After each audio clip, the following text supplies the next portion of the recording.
everyone, good morning. Yan guys. Kahit nilagnat ako guys. Pero ano talaga ako guys. Umangon ako kasi magluluto ako. Ayan, kaya ang boses ko is iba. Iba talaga pag wala tayong sakit.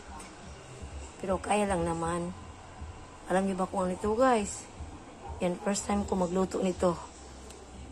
Mula lang nakapag-asawa ako guys. Kasi nakatikim ako ng ganitong igmiki nung nasa Masbate pa ako. Nakasama ko ng aking mga magulang. Kaya ngayon, nakita ko si ito guys sa grocery. Sabi ko, ipatikim ko din ito sa aking mga anak. Gusto kong malaman na kung ano ito guys ba, yung igmiki. Kaya ngayon guys, magluluto ako. Ayan. At ang isa sahog ko guys ay itong chicken breast. Ayan.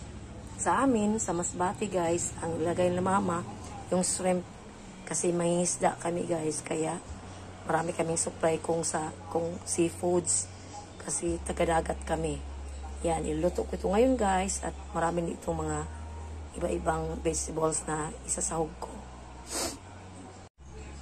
Iwan ko kung nakatikim ba kayo ng ganito guys, no? Itong miki. Yung masarap ito guys, lalo na pag shrimp ang sahog ba.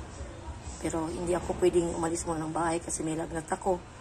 Kaya itong chicken breast ang isasahog ko dito guys at mga vegetables. Pero masarap ito guys, yung igmiki. Yan, gusto ko itong matikman din ng aking mga kids. Yan guys, magluto na tayo. Ang isunod nito ang chicken. Pag brown na ito siya guys. Ayan. Yan ang chicken guys. Ayan, mahirap talaga pag walang mawak ng camera o cellphone. Ayan.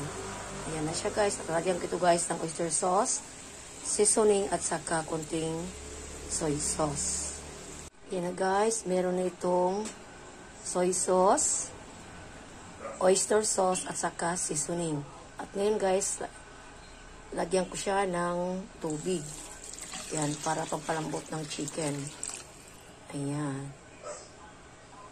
Pero meron itong guys, yung bell pepper, yung sibuyas dahunan, tapos repolyo. Ayan na guys, ang aking igmiki. Ayan, wala pa itong repolyo guys ha. At yung sibuyas na dahunan, yung bell pepper parang lagay ko dito. At nilagyan ko dito guys ng ground black pepper para sobrang bango. Ngayon pa lang guys, napakabango na nito. Ayan, alam ko napakasarap nito. Kasi mabango siya. Ayan. Lutuin ko muna itong miki. Ayan na guys, ang aking igmiki. Ayan. Luto na siguro ito guys. Uy, kasi first time ko magluto nito guys, ba igmiki. Yung miki. Hindi ako marunong pero okay naman siguro ito eh. Amot pero napakasarap niya guys. Ayan, itong ating igmiki. Ayan. Ayan, luto na siya. Kain tayo guys. Thank you for watching. Bye-bye.